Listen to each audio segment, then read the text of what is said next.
Tucson, Arizona Territory, 1878. The late afternoon sun beat down on the wooden platform of the newly constructed train station, its harsh rays offering no mercy to the lone figure standing there. Olivia Reynolds, 20 years old with honey blonde hair cascading down her back in loose waves, clutched her worn leather suitcase with whitened knuckles. Her once fine blue calico dress, now creased and travel-worn, had been her best when she'd left St. Louis 3 days prior.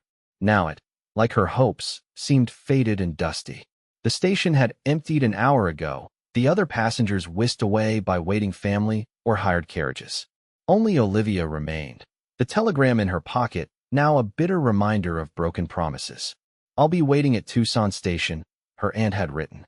But as the station master locked the office door and tipped his hat in awkward farewell, reality settled on her shoulders like the desert heat. No one was coming for her. Olivia had built her entire future around a simple belief. The West offered escape and reinvention for those brave enough to seize it.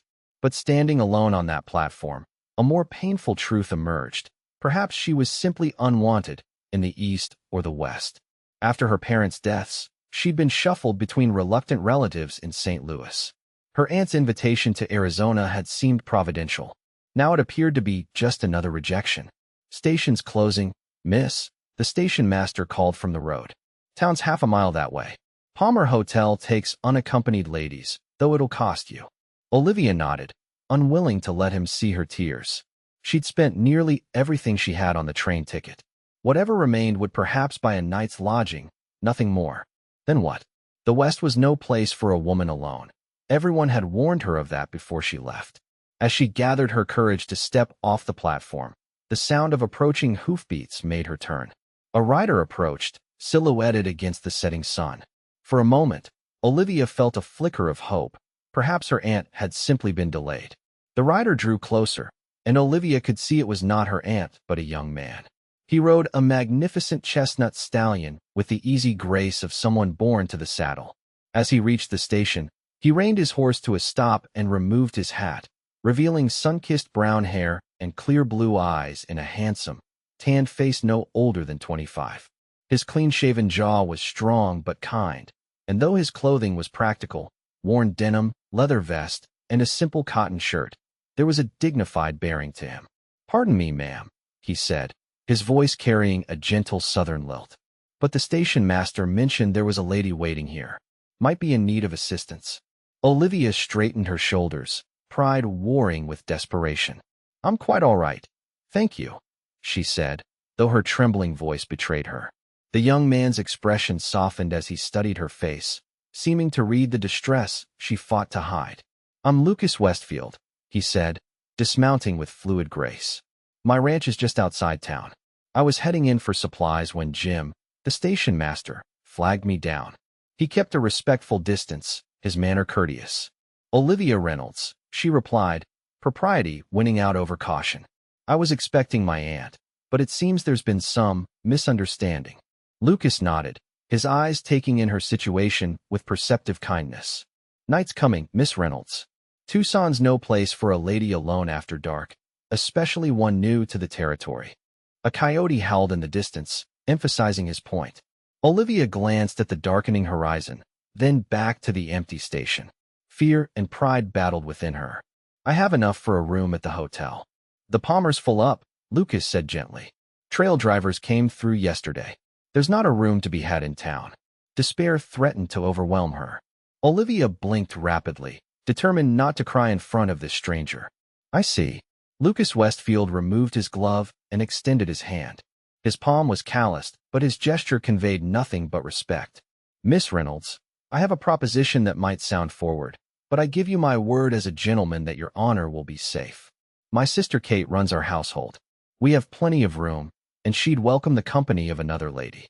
Would you do us the honor of being our guest until your situation resolves itself?" He stood there, hand extended, eyes steady and clear in the fading light. In that moment, Olivia faced the core of her fear, that the West would swallow her, that she would always be unwanted. That trust led only to betrayal. Yet there was something in Lucas Westfield's open gaze that challenged everything she'd come to believe. "Come home with me," he said simply. just until you find your aunt or make other arrangements." The words hung between them, filled with unspoken promise and possibility. With trembling fingers, Olivia reached out and placed her hand in his. "Thank you, Mr. Westfield," she whispered, feeling the strength in his gentle grip. "I accept your kindness." Lucas smiled, and for the first time since arriving in Arizona territory, Olivia felt the faintest stirring of hope. The Westfield Ranch lay 8 miles outside Tucson, a modest but well-kept spread nestled against rolling foothills. As they approached in Lucas's wagon, he'd borrowed it from town after stabling his horse, Olivia caught her first glimpse of what would become her sanctuary. A whitewashed main house with a broad porch stood surrounded by cottonwoods. Several outbuildings and corrals formed a protective semicircle around the homestead, and beyond them, cattle grazed on the open range. "It's not much," Lucas said, misreading her silence for disappointment. "But we've worked hard to build it up these past 3 years." "It's beautiful," Olivia replied honestly. After the choking coal smoke of St. Louis and the cramped quarters of her cousin's home, the open spaces and clean air felt like freedom. As the wagon pulled into the yard, a young woman emerged from the main house. Catherine Westfield bore a striking resemblance to her brother, the same blue eyes and brown hair, though hers was tied back in a practical braid. She wore a simple work dress and apron, and her welcoming smile carried the same genuine warmth as Lucas's. "Lucas, you're late returning," she called, then stopped short when she noticed Olivia. "Oh, I didn't realize you'd brought company." Lucas helped Olivia down from the wagon with careful hands. "Kate, this is Miss Olivia Reynolds. She arrived on today's train, but her expected party never appeared. Miss Reynolds, my sister Catherine." Understanding immediately lit Kate's eyes. "You poor dear. Left stranded at the station? Well, you're welcome here for as long as needed." She took Olivia's hands in her own. "Any friend of Lucas's is family to me. We only just met," Olivia clarified, not wanting to create misunderstanding. "Your brother was kind enough to offer shelter when he learned of my predicament." Kate shot her brother an approving look. Lucas always did have a soft heart for those in need. "Come inside. You must be exhausted from your journey." The interior of the Westfield home reflected its owners. Humble but dignified, clean and welcoming. A stone fireplace dominated the main room, comfortable furniture arranged around it. Bookshelves lined one wall, surprising Olivia with their number and variety. "Lucas reads everything he can get his hands on," Kate explained, catching Olivia's interested glance. "Says a man can't expand his mind if he only knows cattle and horses." Over a simple but delicious supper of beef stew, fresh bread, and apple preserves, Olivia explained her situation, the death of her parents, the reluctant relatives, and finally her aunt's invitation to Arizona. "Martha Reynolds?" Kate asked, exchanging a glance with her brother. "I know of her. She has a millinery shop in town." "Yes, that's her," Olivia confirmed, hope rising. "Do you know where I might find her?" Lucas set down his coffee cup. "Miss Reynolds, I'm afraid your aunt left Tucson 3 weeks ago, sold her shop to the Hernandez family, and took the stage to California. There was talk she'd received a proposal from a widower in San Francisco." The news hit Olivia like a physical blow. Had her aunt forgotten her invitation entirely? Or worse, had she remembered but simply not cared enough to send word? "I see," Olivia whispered, her hands trembling in her lap. "I suppose I should have confirmed before traveling so far." "Don't blame yourself," Kate said firmly. "These things happen in the territories. Communications fail, plans change." She reached across to touch Olivia's hand. "What matters is that you're safe now. You'll stay with us until you decide what to do next." "I couldn't possibly impose." "It's no imposition," Lucas interrupted gently. "We have the room, and frankly, Kate could use the company. Running this household alone while I manage the ranch is a heavy burden." Kate nodded eagerly. "He's right. I've been after Lucas to hire help, but good help is hard to find. If you'd be willing to assist with household duties while you're here, you'd be earning your keep." Olivia looked between the siblings, searching for any sign of reluctance or insincerity. Finding none, she felt tears threatening. "You're very kind to a stranger. Out here, kindness isn't just Christian charity. It's survival," Lucas said. "The West breaks those who face it alone."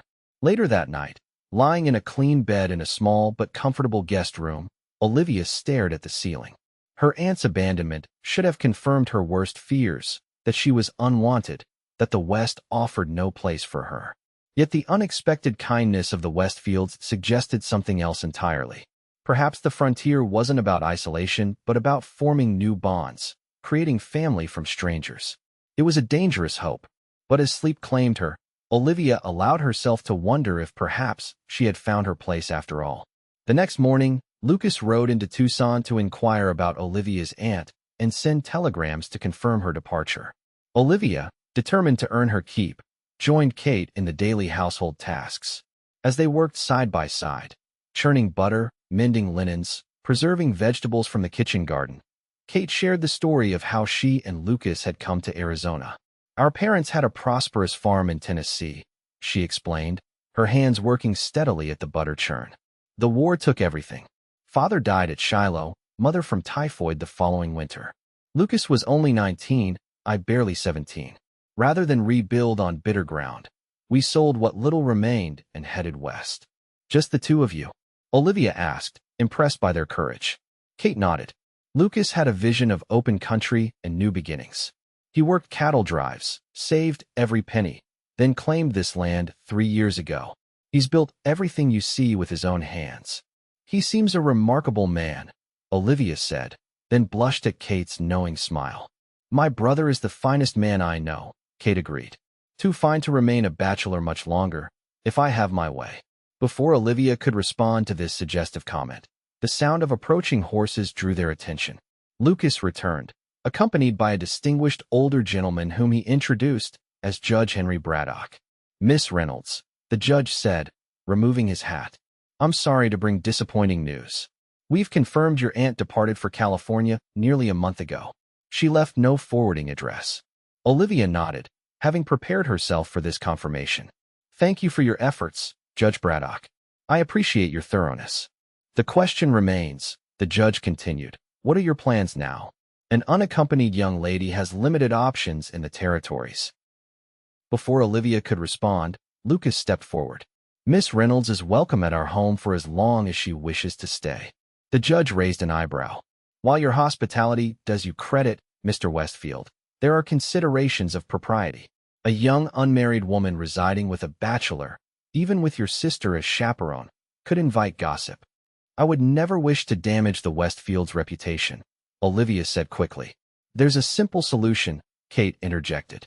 "Olivia can work as my companion and household assistant. Many respectable families employ such arrangements." The judge considered this. "That would be acceptable in the eyes of society, provided there are clear boundaries and expectations." He turned to Olivia. "Miss Reynolds, are you agreeable to such an arrangement? I should warn you that returning east would be advisable if you have any family willing to receive you." Olivia thought of her cousin's crowded home, her uncle's resentment at another mouth to feed, the suffocating future that awaited her there. Then she looked at the Westfield ranch, the open skies, the dignified work, and most of all, the genuine welcome she'd found. "I have no desire to return east, Judge Braddock," she said firmly. "If the Westfields are willing to employ me, I would be grateful for the opportunity." And so it was settled. Olivia would receive a small salary along with room and board in exchange for helping Kate manage the household. Judge Braddock drew up a simple contract to formalize the arrangement, satisfied that propriety would be maintained. That evening, as Olivia helped Kate prepare supper, she caught Lucas watching her from the doorway. His expression held a mixture of admiration and something deeper that made her heart quicken. "You could have gone back," he said quietly when Kate stepped outside to gather herbs. "Most Eastern ladies find our life here too harsh." Olivia met his gaze steadily. "I came west seeking a place to belong, Mr. Westfield. I see no reason to abandon that search at the first setback." A smile warmed his features. "Lucas. Please call me Lucas." "Lucas," she repeated, the name feeling right on her lips. "And I'm Olivia." Something shifted between them in that moment. A recognition, perhaps, that they were no longer merely generous host and grateful guest, but something with potential to grow into more. As summer progressed into autumn, Olivia settled into life at the Westfield Ranch. She learned to make soap from beef tallow and lye, to identify edible desert plants, to manage the household accounts. Under Kate's patient tutelage, She transformed from a city girl with ornamental accomplishments into a capable frontier woman. Lucas, too, became increasingly important to her daily life. Though he spent long days working the ranch with his two hired hands, brothers named Joaquin and Miguel Sandoval, he always made time in the evenings to share the events of his day. Sometimes he would read aloud from one of his treasured books while Olivia and Kate sewed by lamplight. On Sundays, they rode together to the small church in Tucson. Olivia became aware of the speculative glances from townspeople, the whispered conversations that stopped when they approached. While Lucas and Kate seemed unbothered, Olivia worried that her presence was causing exactly the sort of gossip Judge Braddock had warned against. "People will always talk," Kate reassured her one afternoon as they returned from town. "Before you arrived, they speculated about why Lucas hasn't married, or why I haven't accepted any suitors. The West thrives on gossip. It's the cheapest entertainment available." Despite these reassurances, Olivia remained conscious of maintaining strict propriety around Lucas, never allowing herself to be alone with him for too long, keeping a careful distance even as her feelings grew. She told herself it was gratitude she felt, admiration for his kindness and capability. But in her heart, she knew it had become something far deeper. One evening in late October, Lucas returned from a 2-day cattle drive to find Olivia alone in the house. Kate had gone to assist at a difficult birth at a neighboring ranch, leaving Olivia to manage on her own. "You've done well," Lucas commented, surveying the immaculate house and the savory stew bubbling on the stove. "Kate will be impressed." "I've had an excellent teacher," Olivia replied, trying to ignore how the lamplight emphasized the strong lines of his face, how his presence seemed to fill the room. They ate supper together, conversing easily about his trip, the cattle prices, the coming winter. As Olivia rose to clear the dishes, Lucas caught her hand. "Olivia," he said, his voice low and serious. "These past months, having you here, it's changed things." Her heart thundered in her chest. "Changed things? Before you came, this was just a place I worked. Now it feels like a home." His thumb traced a gentle circle on her palm. "You've brought something I didn't know was missing." Olivia struggled to breathe, to remember all the reasons why she should withdraw her hand. "Lucas, The sound of approaching horses interrupted whatever she might have said. Lucas released her hand and moved to the window. His relaxed posture immediately tensed. "Get your shawl," he said, his voice tight.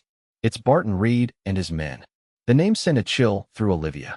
She'd heard about Reed, a cattle baron from the north who'd been pressuring smaller ranchers to sell their land. Lucas had mentioned him once or twice, always with a grim expression. "What does he want?" Olivia asked, reaching for her shawl.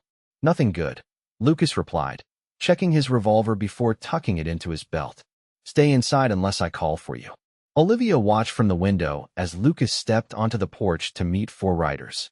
Even in the fading light, she could identify Reed, a heavy-set man with an elaborate mustache and expensive clothing. The 3 men with him had the hard look of hired guns rather than cowboys. Though she couldn't hear the conversation clearly, the tension was evident in Lucas's rigid posture. When Reed produced papers from his coat and thrust them toward Lucas, the younger man's refusal to take them seemed to anger the cattle baron. Reed's voice rose, allowing Olivia to catch fragments. "Drought coming, water rights, reasonable offer." Lucas's response was too quiet to hear, but Reed's angry retort carried clearly. "Stubborn fool. The Westfield name won't protect you forever." As the riders departed, Olivia hurried to open the door. Lucas stood watching them go, his expression thunderous. "Lucas? What did they want?" He turned to her, his face softening slightly at her concern. "Reed wants my land, specifically the creek that runs through the north pasture. Claims there's a drought coming and he needs to secure water rights for his herds." "Is there truly a drought expected?" Lucas shook his head. "Reed creates his own weather predictions when it suits his purposes.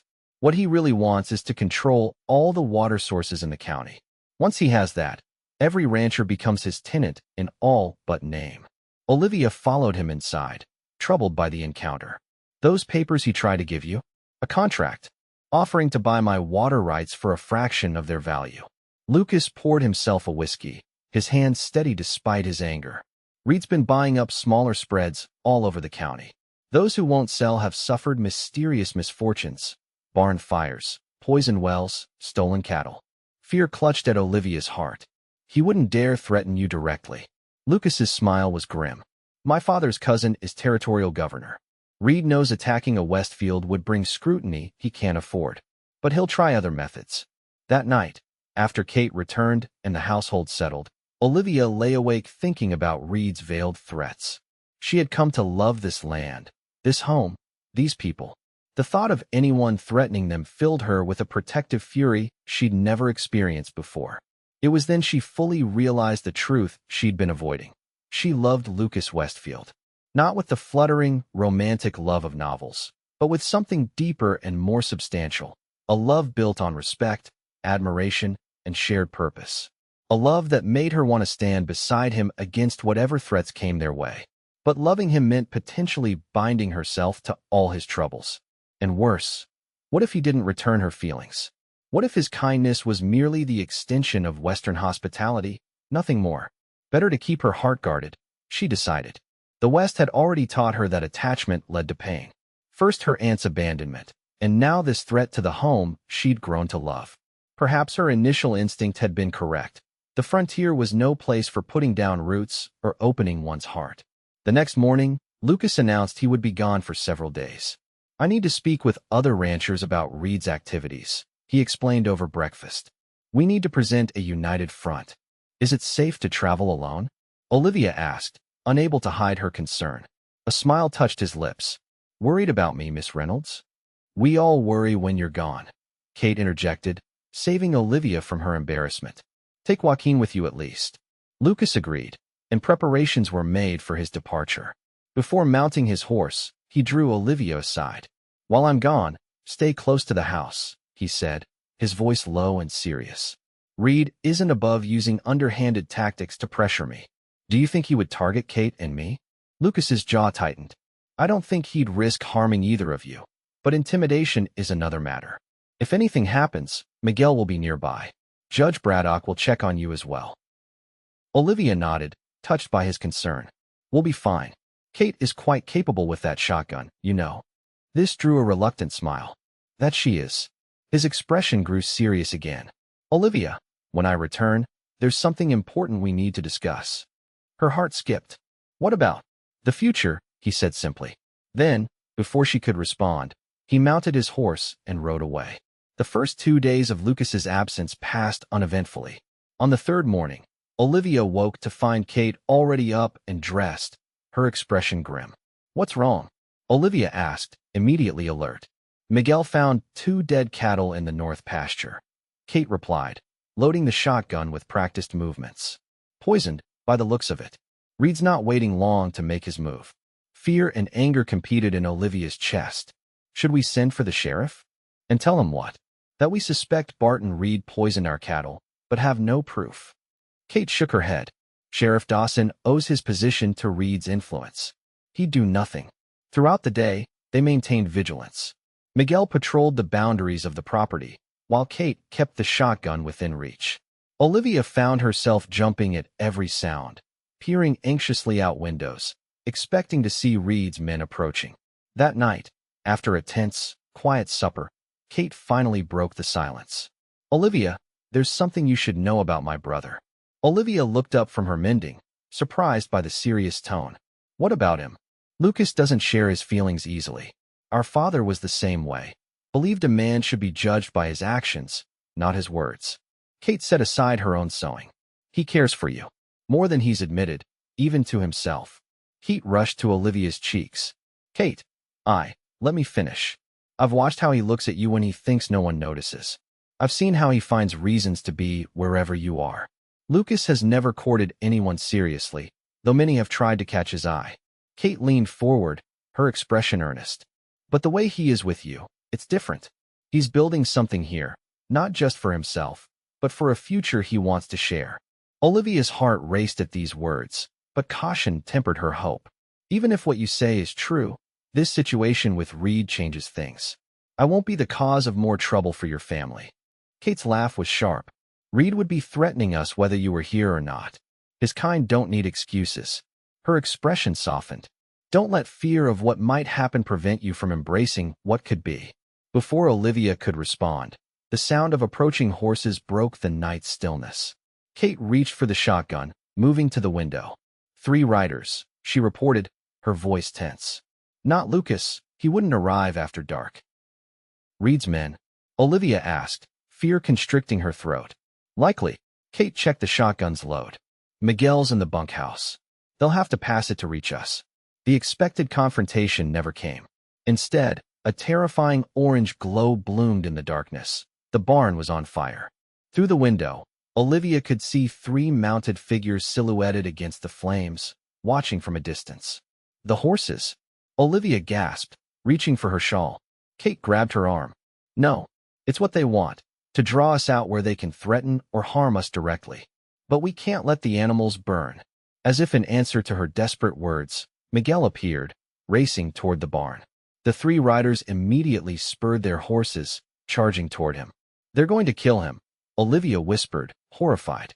Kate's face hardened with decision. Stay here, she commanded, moving toward the door with the shotgun. Kate, no. But the older woman was already on the porch, raising the shotgun and firing a warning shot that cracked through the night. The riders pulled up short, clearly not expecting armed resistance from the women. Olivia, ignoring Kate's instructions, grabbed a pistol from the drawer where Lucas kept it and followed her outside. The heat from the burning barn seared her face as she took position beside Kate. Leave our property, Kate shouted, leveling the shotgun at the nearest rider. The next shot won't be a warning. The lead rider, not Reed himself, but a hard-faced man with a distinctive scar across his cheek, laughed. 2 women against 3 men? Be reasonable, Miss Westfield. We're just delivering a message from Mr. Reed. I can read his message clearly enough, Kate replied, gesturing toward the burning barn with the shotgun barrel. Miguel had reached the barn doors and was struggling to open them, desperate to free the trapped horses. One of the riders raised a rifle, aiming at the ranch hand. Without thinking, Olivia raised her pistol and fired. Her shot went wide, but it was enough to startle the man, making his own shot go astray. The lady has spirit, the scarred man commented, his tone mocking. Reed said to scare you, not harm you. But accidents happen when people resist. The standoff might have ended in tragedy if not for the thunder of approaching hoofs. Lucas and Joaquin appeared, riding hard, accompanied by 4 other men, neighboring ranchers whom Lucas had rallied. The 3 arsonists, now outnumbered, wheeled their horses and galloped away into the darkness. Lucas leapt from his horse before it had fully stopped, rushing first to his sister and then to Olivia. Are you hurt? He demanded, his hands gripping her shoulders, eyes searching her face. No, Olivia assured him, suddenly aware she was trembling. But the barn can be rebuilt, he finished, pulling her against him in a fierce embrace. You can't. The neighboring ranchers helped Miguel free the horses and fight the fire. By morning, the barn was a smoldering ruin, but no lives, human or animal, had been lost. As dawn broke, Lucas found Olivia sitting alone on the porch steps, watching the last wisps of smoke rise from the blackened timbers. This is just the beginning, isn't it? She asked as he sat beside her. Reed won't stop. Lucas nodded, his expression grave. Not unless forced to. But last night changed things. 5 other ranchers witnessed his men attacking my property. Judge Braddock is riding to the territorial capital today to speak with officials. Will that be enough? It has to be. He took her hand, his thumb tracing circles on her palm as he had that night in the kitchen. Olivia, I need to ask you something important. Her heart stuttered. Yes. Before I left, I said we needed to discuss the future. His blue eyes held her steadily. What happened last night made something very clear to me. Life here is uncertain. Dangers come when least expected. If I died tomorrow, my greatest regret would be not telling you how I feel. Olivia could barely breathe. How you feel? I love you, he said simply. Not just for your beauty or your kindness, though both take my breath away. I love your courage, your determination, the way you've embraced this difficult life without complaint, the way you've made this house a home. He squeezed her hand gently. I know it's sudden. I know you may not feel. I love you too. Olivia interrupted, tears filling her eyes. I've loved you since that day at the station when you offered your hand to a stranger. The joy that transformed his face was like sunrise breaking over the mountains. Then marry me, he said. Not because you need protection or security, but because we belong together.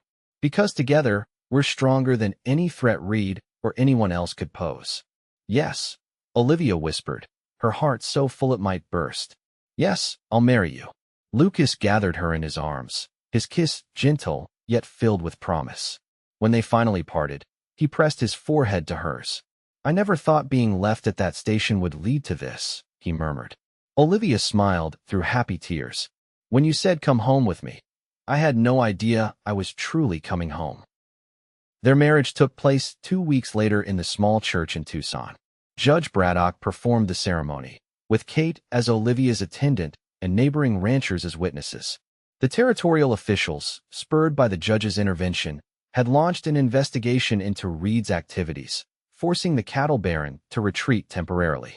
As Lucas and Olivia spoke their vows, Olivia reflected on how dramatically her life had changed since that lonely afternoon at the train station. She had arrived in Arizona territory believing the frontier was a place of isolation and hardship, where survival demanded self-reliance above all else. Now she understood a deeper truth, that the West forged not just individual strength, but bonds between people that were all the stronger for the challenges they faced together. The reception was held at the ranch, where the community came together to celebrate not just a marriage, but their collective stand against intimidation. Even Sheriff Dawson attended, his presence a sign that the balance of power was shifting away from Reed's influence. As evening fell, Lucas led Olivia away from the festivities to a quiet spot overlooking the land that was now theirs together. Happy? He asked, his arm around her waist. Completely, she replied, leaning into his embrace. Though I still think about my aunt sometimes. I wonder if she ever realized I actually came. If she ever thought about the niece she invited then abandoned. Her loss, Lucas said simply. My gain. Olivia smiled, turning in his arms to face him. Do you remember what you said that first day? About the West breaking those who face it alone. He nodded, tucking a strand of honey blonde hair behind her ear. You were right, she continued. But what I've learned is that the West doesn't demand we stand alone. It teaches us that we're stronger together.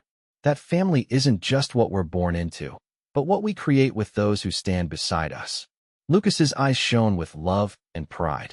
My wise wife, he murmured, bending to kiss her. As the stars appeared above them, Olivia Westfield looked out over the land that had become her home. The journey that had begun in abandonment had led her to belonging. The station where she had been left behind had become merely the first step on a path to where she was always meant to be.